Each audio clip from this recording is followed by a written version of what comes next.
Hey there. So gonna do a different persona today. Got a couple of different ones I use. You've met Gaius and you've met Fothud Hatcher. Lothair is my Viking that I've worked on from time to time a little bit. And I'm just starting to do a little bit different stuff so you can actually tell the difference between each persona, other than, you know, well, that's Gaius, who is he acting today. So Lothair, he's a Viking. He's, I don't know, a little war-hardened, been around the block a time or two. He's starting to gray right here in the middle.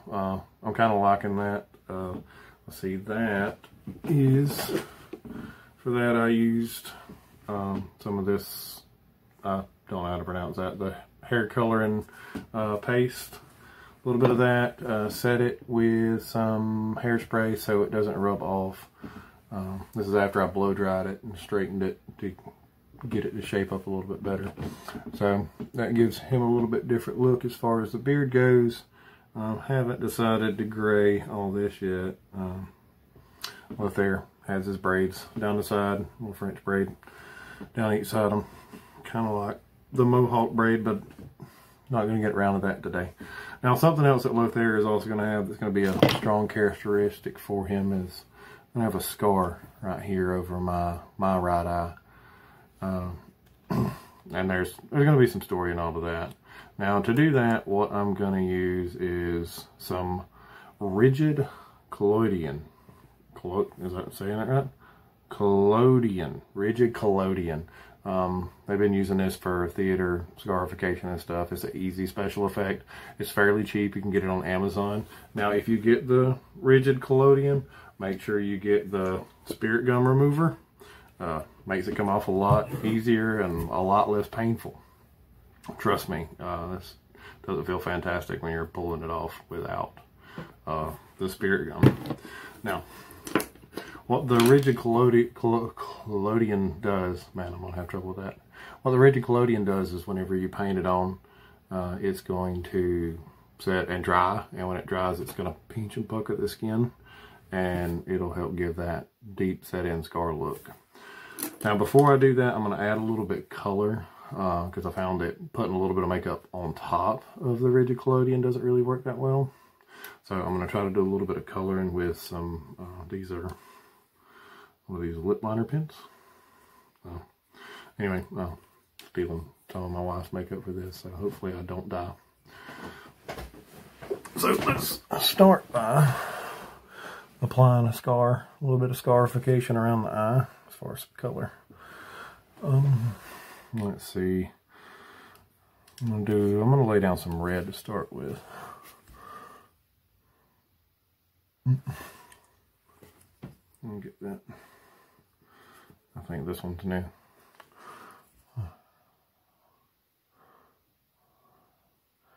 I'm just gonna go real simple with this scar here. It's gonna be a nice straight line.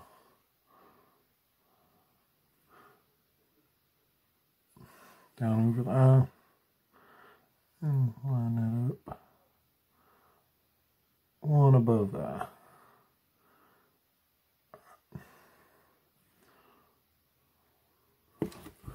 Now, I'll color that in a little bit more.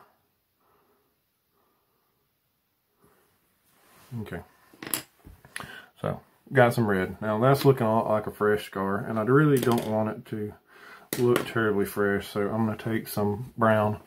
I'm going to go back in over that. I'm just going to put a lot of brown right down the middle.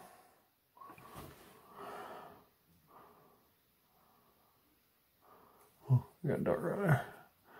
And I'm going to work that in a little bit. There we go. Well, it's still a bit redder than what I want. A little bit more brown. There and there.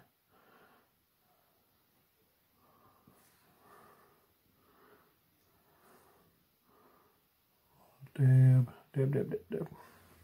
I don't know the makeup terms, so I'm gonna say dab. I know that's another term, but there we go. So got the makeup on there, dabbed it to blend it. Blend. That's what I'm doing. I'm blending. There we go.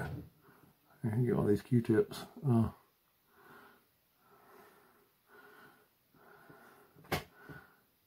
blend this down at the bottom. And there we've got the color set in for the scar. Now I'm set in with the color. Kind of happy with that. I'm gonna see how it goes. Like I say, this is the first time I'm doing the color makeup with the scar underneath, so I'm gonna learn a few things, I imagine. So now we're gonna put the rigid collodion on, and that's gonna paint on like nail polish. That's what it kind of smells like. I mean, it's really loud when it comes to the smell. When you get around your eye, the fumes kind of sting a little bit. Be straight honest with you.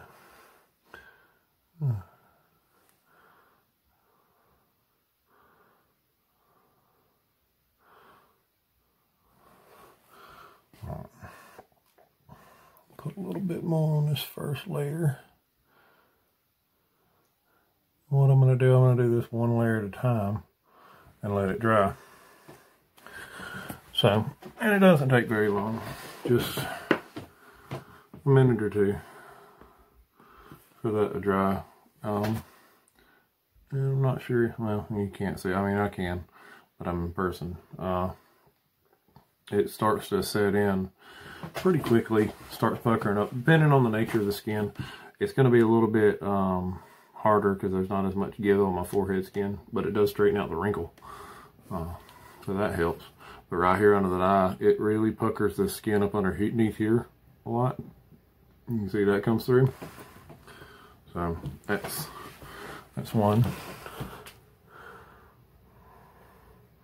Yeah, you can kind of see it already tightening up top and bottom. So let's go ahead and put the second layer on.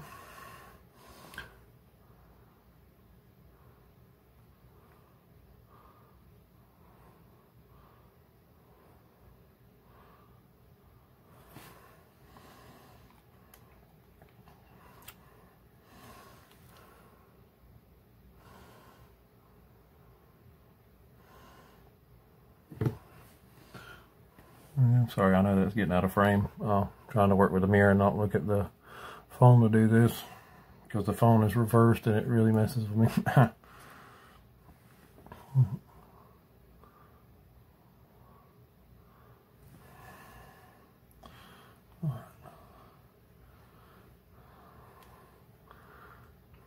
Yeah, you can see it's really starting to tighten up now. And it gets, I don't know, it's not terribly uncomfortable. It just takes a little bit of getting used to. I'm feeling it there, but when I say get a blank, I mean, I suppose that's how a real scar would be. It's not going to be the most comfortable thing in the world. It's drawing at your skin, and scar tissue acts a lot different. But man, that's only 2 layers, and that's really, I think I'm happy with how the bottom is. And that's the good thing, you know, for this character, I'm only doing just the one eye scar.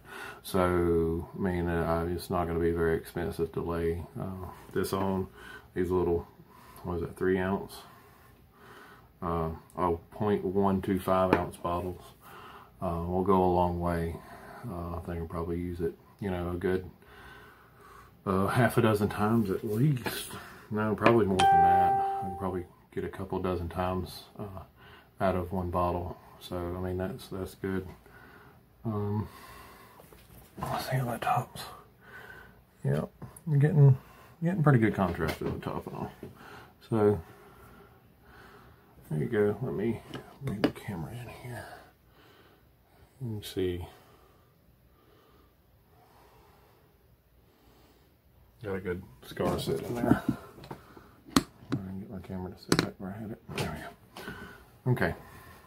So I'm pretty happy with that. So, you know, here we're getting the face of Lothair. Oh man, that pulls at my eyebrow.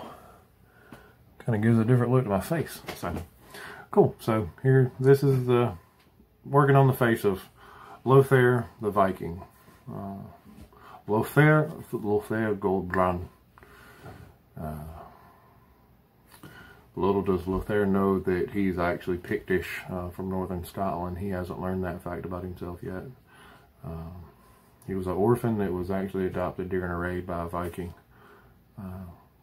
We actually got to work on his backstory some more. But we're getting his face figured out.